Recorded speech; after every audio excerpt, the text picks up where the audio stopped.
Hello दोस्तों, आज हम आपके लिए बहुत रोचक और ज्ञानवर्धक कहानी लेकर आए हैं। कृपया वीडियो को पूरा देखें और यदि आप चैनल पर नए हैं तो चैनल को सब्सक्राइब करना न भूलें। तो चलिए वीडियो शुरू करते हैं। कहानी का नाम है मुट्ठी भर मेंढक। बहुत समय पहले की बात है। किसी गांव में मोहन नाम का एक किसान रहता था। वह बड़ा मेहनती और ईमानदार था। अपने अच्छे व्यवहार के कारण दूर दूर तक उसे लोग जानते थे और उसकी प्रशंसा करते थे। पर एक दिन जब देर शाम वह खेतों से काम कर लौट रहा था, तभी रास्ते में उसने कुछ लोगों को बात करते हुए सुना। वे उसके बारे में बात कर रहे थे।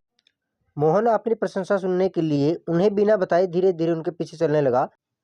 पर उसने उनकी बातें सुनी तो पाया वे उसकी बुराई कर रहे थे। कोई कह रहा था कि मोहन घमंडी है, तो कोई कह रहा था कि सब जानते हैं वो अच्छा होने का दिखावा करता है। मोहन ने इससे पहले सिर्फ अपनी प्रशंसा सुनी थी, पर इस घटना के बाद उसके दिमाग पर बहुत असर पड़ा और वह जब कुछ लोगों को बात करते देखता तो उसे लगता कि उसकी बुराई कर रहे हैं। यहाँ तक कि अगर कोई उसकी प्रशंसा करता तो उसे लगता है उसका मजाक उड़ाया जा रहा है।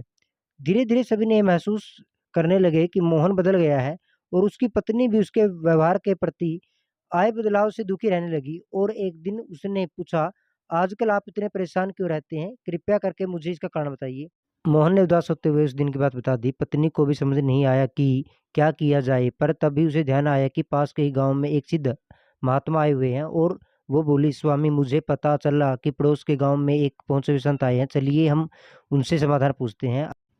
अगले दिन वे महात्मा जी के शिविर में पहुंचे। मोहन ने सारी घटना बताई और बोला, महाराज, उस दिन के बाद से सभी मेरी बुराई और झूठी प्रशंसा करते हैं। कृपया कर मुझे बताएं कि मैं वापस अपनी साख कैसे बना सकता। महात्मा मोहन की समस्या समझ चुके थे। महात्मा बोले, पुत्र, तुम अपनी पत्नी को घर छोड़ आओ और आज रात मेरे शिविर में ठहरो। महात्मा कुछ सोचते हुए बोले, मोहन ने ऐसा ही किया। पर जब रात को सोने का समय हुआ तो अचानक ही मेंढकों के टर की आवाज आने लगी। मोहन बोला, ये क्या महाराज, यहाँ इतना कोलाहल क्यों है? महात्मा जी कहते हैं, पुत्र, पीछे एक तालाब है। रात के वक्त उसमें मौजूद मेंढक अपना राग अल्पाने लगते हैं, पर ऐसे में कोई यहाँ सो नहीं सकता। मोहन ने चिंता जताई। हाँ बेटा, पर तुम ही बताओ हम क्या कर सकते हैं? हो सके तो तुम हमारी मदद करो, महात्मा जी बोले। मोहन बोला, ठीक है महाराज, इतना शोर सुन के लगता है इन मेंढकों की संख्या हजारों में होगी। मैं कल ही गांव से 50-60 मजदूरों को लेकर आता हूँ और इन्हें पकड़ कर दूसरी नदी में छोड़ आता हूँ। अगले दिन मोहन सुबह सुबह मजदूरों के साथ वहां पहुंचा। महात्मा जी भी वहां खड़े सब कुछ देख रहे थे। तालाब ज्यादा बड़ा नहीं था। 8-10 मजदूरों ने चारों ओर से जाल डाला और मेंढकों को पकड़ने लगे। थोड़ी देर की मेहनत के बाद सारे मेंढक पकड़ लिए गए। जब मोहन ने देखा कुल 50-60 मेंढक पकड़े गए हैं, तब उसने महात्मा जी से पूछा, महाराज, कल रात तो इसमें हजारों मेंढक थे, भला आज ये सब कहाँ चले गए? यहाँ तो सब मुट्ठी भर मेंढक ही बचे हैं।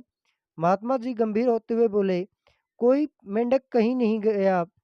तुम तुमने कल इन्हीं मेंढकों की आवाज सुनी थी। ये मुट्ठी भर मेंढक ही इतना शोर कर रहे थे कि तुम्हें लगा हजारों मेंढक टर टर कर रहे हो।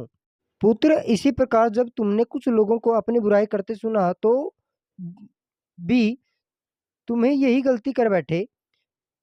तुम्हें लगा कि हर कोई तुम्हारी करता है, पर सच्चाई ये है कि बुराई करने वाले लोग मुट्ठी भर मेंढकों के समान ही थे। इसलिए अगली बार किसी को अपनी बुराई करते सुना तो याद रखना कि जो हो सकता है कुछ लोग हों जो ऐसा कर रहे हों। और इस बात को भी समझना कि भले तुम कितने अच्छे क्यों ना हो, कुछ लोग होंगे जो आपकी बुराई करेंगे। अब मोहन को अपनी गलती का एहसास हो चुका था। वह पुनः पुराने वाला मोहन बन चुका था। फ्रेंड्स, मोहन की तरह हमें भी कुछ लोगों के व्यवहार को किसी का व्यवहार नहीं समझ लेना चाहिए और पॉजिटिव फ्रेम ऑफ माइंड से अपनी ज़िंदगी जीनी चाहिए। हम कुछ भी कर लें, पर लाइफ में कभी ना कभी ऐसी समस्या आ ही जाती है जो रात के अंधेरे में ऐसी लगती है मानो हजारों मेंढक कान में टर कर रहे हों। पर जब दिन के उजाले में हम उसका समाधान करने का प्रयास करते हैं तो वही समस्या छोटी लगने लगती है। इसलिए हमें ऐसी सिचुएशन में घबराने की बजाय उसका सलूशन खोजने का प्रयास करना चाहिए और कभी मुट्ठी भर मेंढकों से घबराना नहीं चाहिए। आशा करता हूँ कि यह वीडियो आपको बहुत पसंद आई होगी और आपके लिए बहुत हेल्पफुल रहेगी। धन्यवाद। यदि आपको यह हमारी वीडियो थोड़ी सी पसंद आई है तो वीडियो को लाइक करें और चैनल को सब्सक्राइब करना ना भूलें। Thanks for watching our video.